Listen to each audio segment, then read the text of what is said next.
Clinton.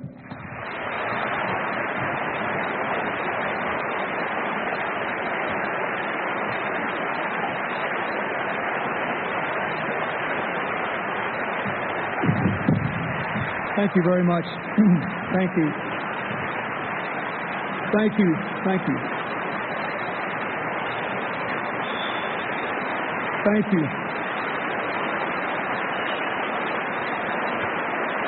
Thank you. Please. Thank you.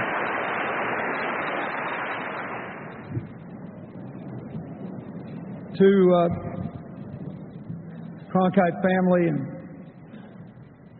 his CBS family, Mr. President,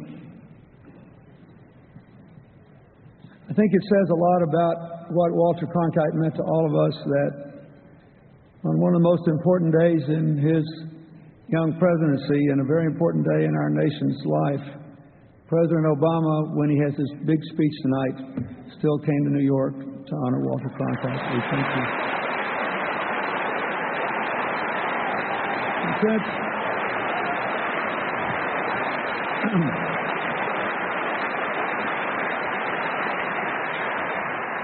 And since Walter's not doing the news anymore, it doesn't have to be quite so objective. I think I can say that he and all the rest of us wish you well tonight, and we hope you prevail.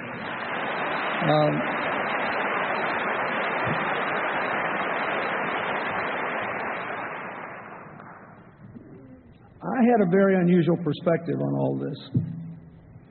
I was just a high school kid in Arkansas who'd had a TV for less than 5 years, I think, when Walter Cronkite started doing the evening news. And I have to confess, my mother liked Huntley and Brinkley.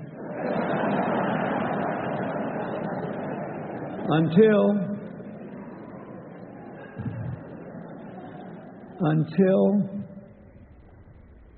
we kept on CBS all day long on November 22nd, 1963. And after that, we lived with Walter Cronkite. And that's all I knew. Years passed. 1981, he left. I formed some real opinions as a young student. I thought that he had the most trusted news program because he had an inquiring mind and a caring heart and a careful devotion to the facts. And because you really sensed that, in the words of his own autobiography, he had a deep aversion to group conformity. He was always looking for the story, not the storyline. And there's a big difference. But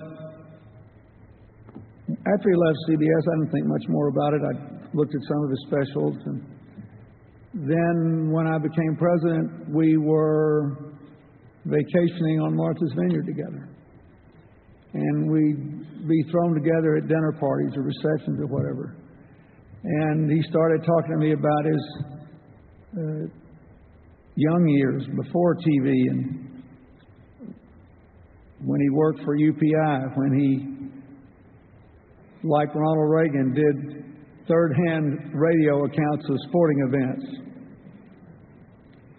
In Kansas City, when it was a pretty hot town, in Houston, before it was one of our great metropolises.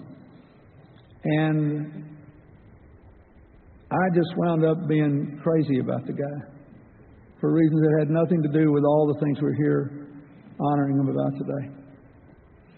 I thought he was one of the most interesting men I ever saw. And I thought a lot of his qualities that made him great in television, he came by honestly. Keep in mind, one of the most moving accounts to me in his story of his own life was dancing with his mother on her 100th birthday. And at the end of their dance, he said, I thought she was exhausted. She asked me to go get her medicine, and I came back with it, and she said, no, Walter, I wanted a martini.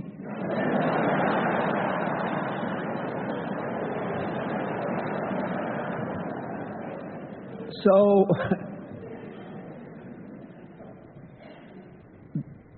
that's the guy I got to know. And we continued to see each other after I left the White House. We'd be thrown together at first one event and another. But I thought he was an astonishing man. I liked his inquiring mind and his caring heart. And he did something for my family that was so simple. And even now it's hard for me to talk about. But in a very tumultuous summer in our personal lives, 1998, we were up on Martha's Vineyard, and Walter Cronkite picked up his phone and said, "Betsy and I want you to go sailing with us. You and Hillary and Chelsea, we'll just go out and sail around." He said, "Somebody might take a picture of it, but so what?" I'll never forget that. At the time, I could have done with a picture with Walter Cronkite.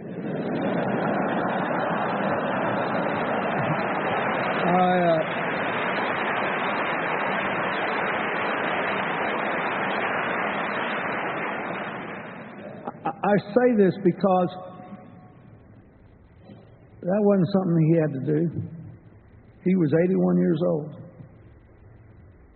He was a good man. Yes, he was a great journalist. And he lived a fascinating life, which made him long to know and to understand and to share his knowledge and understanding. He was almost painfully honest. One of the most interesting things to me about his autobiography and some personal conversations we had later about his role in trying to advance public discourse was what he thought about the limitations of television news. What he spent his whole life doing. He said, I did the best I could, but really I think people should read more newspapers. Can you imagine anybody else fessing up to that? So I'm here to say thanks to his family and to his wonderful late wife for a man who was important in all our lives, a great citizen, and a profoundly good human being. That's just the way it was. Thank you.